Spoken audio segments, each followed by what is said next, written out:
Assalamualaikum warahmatullahi wabarakatuh. Perkenalkan, nama saya Salsabila Nasaseka, NIM C1C020039, akan membahas mengenai pengertian etika, moral, dan akhlak. Yang pertama yakni pengertian etika. Etika merupakan cabang filsafat yang mencari hakikat nilai baik dan jahat yang berkaitan dengan perilaku seseorang yang dilakukan secara sadar dan penuh pemikiran.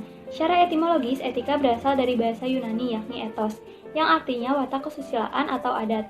Menurut Ahmad Amin, etika adalah cabang ilmu pengetahuan yang menjelaskan arti baik dan buruk, menerangkan apa yang seharusnya dilakukan oleh manusia, menyatakan tujuan yang harus dicapai oleh manusia, serta menunjukkan jalan bagi manusia tentang apa yang seharusnya mereka lakukan.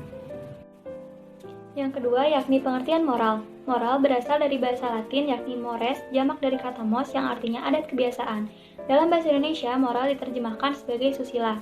Moral artinya sesuai dengan ide-ide yang umumnya diterima tentang tindakan manusia yang baik dan wajar dalam ukuran tindakan yang umumnya diterima meliputi kesatuan sosial atau lingkungan tertentu.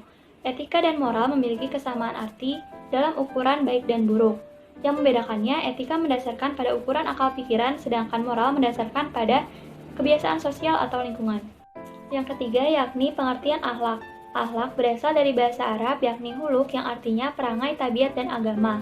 Kata tersebut mengandung segi-segi persamaan dengan kata makhluk, makhlak, dan holik. Kesamaan akar kata tersebut menunjukkan bahwa dalam akhlak terdapat keselarasan, kepatutan, dan kepantasan antara perilaku manusia dengan kehendak Sang Pencipta.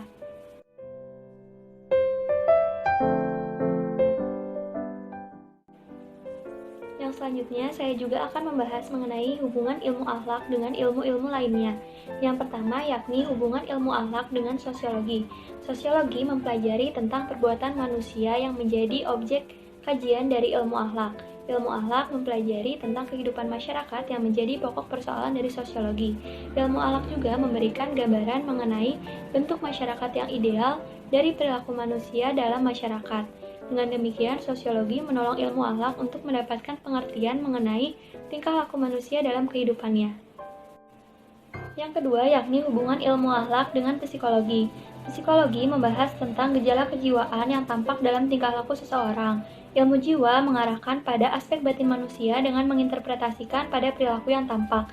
Aspek batin manusia ini dalam Al-Quran disebut dengan istilah al-insan. Melalui informasi yang diberikan ilmu jiwa atau potensi kejiwaan yang diberikan Al-Quran, maka ilmu akhlak dapat dibangun dengan kokoh. Assalamualaikum warahmatullahi wabarakatuh.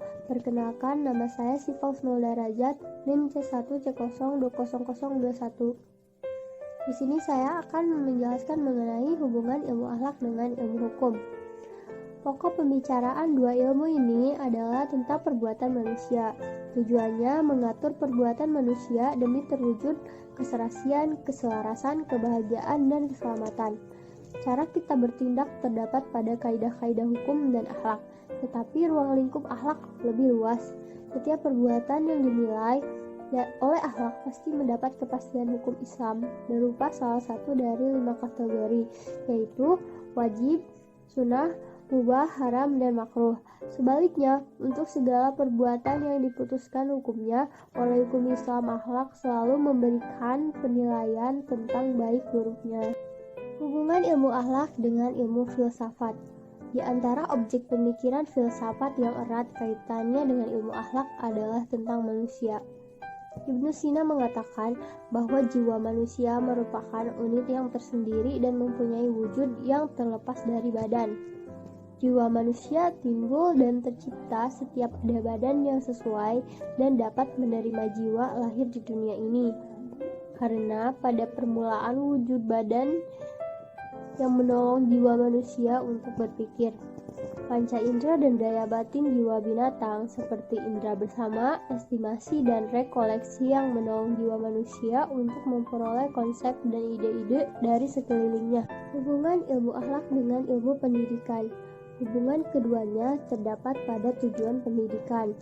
Ahmad Omarimba mengatakan bahwa tujuan pendidikan adalah identik dengan tujuan hidup seorang muslim, yaitu menjadi hamba Allah, yang mengandung implikasi kepercayaan dan penyerahan diri kepadanya. Mencapai suatu akhlak yang sempurna adalah tujuan sebenarnya dari pendidikan. Lalu Al-Atas mengatakan bahwa tujuan pendidikan adalah manusia yang baik. Abdul Fattah Jalal mengatakan bahwa tujuan umum pendidikan Islam adalah terwujudnya manusia sebagai hamba Allah. Hubungan ilmu akhlak dengan ilmu ibadah dan akidah. Tauhid membahas masalah Tuhan, baik dari segi zat, sifat, dan perbuatannya. Kepercayaan yang mantap kepada Tuhan yang demikian itu akan menjadi landasan untuk mengarahkan amal perbuatan yang dilakukan manusia, sehingga perbuatan yang dilakukan manusia itu akan tertuju semata-mata karena Allah Subhanahu wa Ta'ala. Dengan demikian, ilmu tauhid akan mengarahkan perbuatan manusia menjadi ikhlas. Keikhlasan ini merupakan salah satu akhlak yang mulia. Halo, nama saya Acep Damas Suryadani dengan nomor NIM C1C020020. Di sini saya akan menjelaskan mengenai hubungan ilmu akhlak dengan ilmu tasawuf. Ilmu tasawuf adalah ilmu yang dengannya dapat diketahui hal-hal yang terkait dengan kebaikan dan juga keburukan jiwa.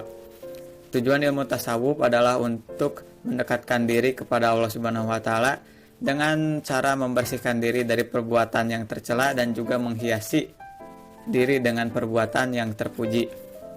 Hubungan antara ilmu akhlak dan juga tasawuf dalam Islam adalah bahwa akhlak merupakan pangkal otak tasawuf, sedangkan tasawuf adalah esensi dari akhlak itu sendiri.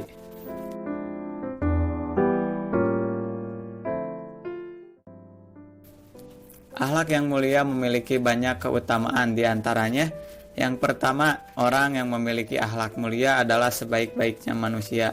Yang kedua, orang yang memiliki akhlak mulia menjadi orang yang paling dicintai Nabi. Yang ketiga, akhlak yang mulia merupakan bagian penting dalam agama. Yang keempat, akhlak mulia merupakan tanda kesempurnaan iman. Yang kelima, akhlak mulia yang akan mengantarkan kepada derajat orang yang senantiasa mengerjakan puasa dan juga sholat malam. Yang keenam, akhlak mulia berat timbangannya di akhirat nanti. Dan yang terakhir, orang yang memiliki akhlak mulia mendapatkan jaminan surga.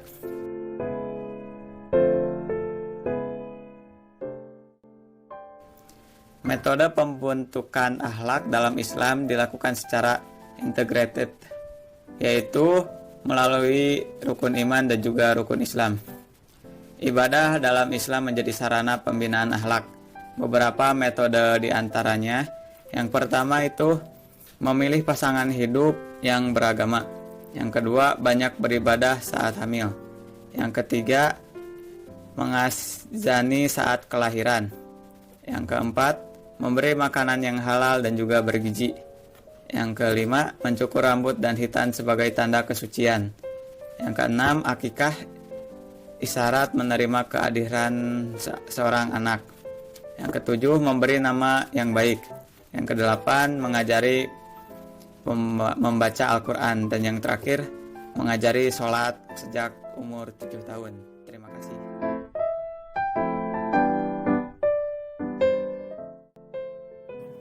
Mengenai ruang lingkup akhlak, Muhammad Abdullah Daras, sebagaimana dikutip oleh Rasyun Anwar, membagi atas 5 bagian. Yang pertama yaitu akhlak pribadi, diantaranya yang diperintahkan, yang dilarang, yang dibolehkan, dan akhlak dalam keadaan darurat. Yang kedua yaitu akhlak berkeluarga, diantaranya yaitu kewajiban antara orang tua dan anak, kewajiban suami istri, dan kewajiban terhadap karib dekat. Yang ketiga, akhlak bermasyarakat, diantaranya yang dilarang, yang diperintahkan, dan kaidah-kaidah adab. Yang keempat ada akhlak bernegara, yaitu hubungan pemimpin dan rakyat dan hubungan luar negeri. Lalu yang kelima ada akhlak beragama, diantaranya kewajiban terhadap Allah dan kewajiban terhadap Rasul. Dan menurut sistematika yang lain, ruang lingkup akhlak diantara lain yaitu akhlak terhadap Allah, akhlak terhadap Rasul, akhlak pribadi, akhlak dalam keluarga, akhlak bermasyarakat, dan akhlak bernegara. Al-Hindi Al-Muttaqi membagi akhlak berdasar sifat dan objeknya. Berdasar sifatnya, akhlak terbagi menjadi 2 bagian. Yang pertama ada akhlak mahmudah atau akhlak terpuji atau akhlak karimah atau akhlak mulia. Di antaranya, yang pertama ada ridho kepada Allah Subhanahu wa taala. Yang kedua ada cinta dan beriman kepada Allah Subhanahu wa taala.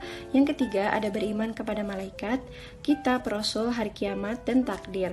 Yang keempat ada taat beribadah. Yang kelima selalu menepati janji. Yang keenam ada melaksanakan amanah.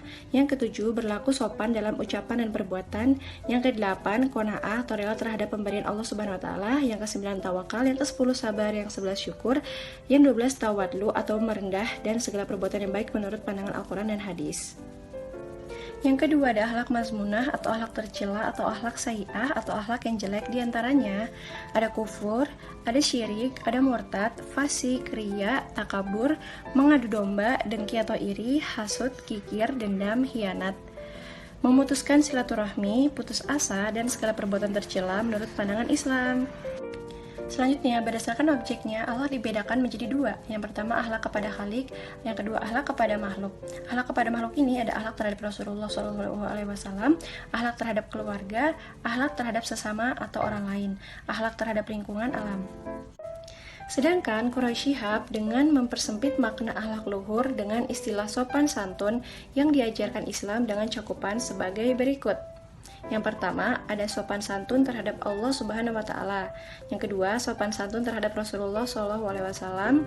Yang ketiga, sopan santun terhadap sesama manusia. Masing-masing sesuai dengan kedudukannya. Misalnya, ayah, ibu, saudara, pasangan, teman, lawan, dan lain-lain.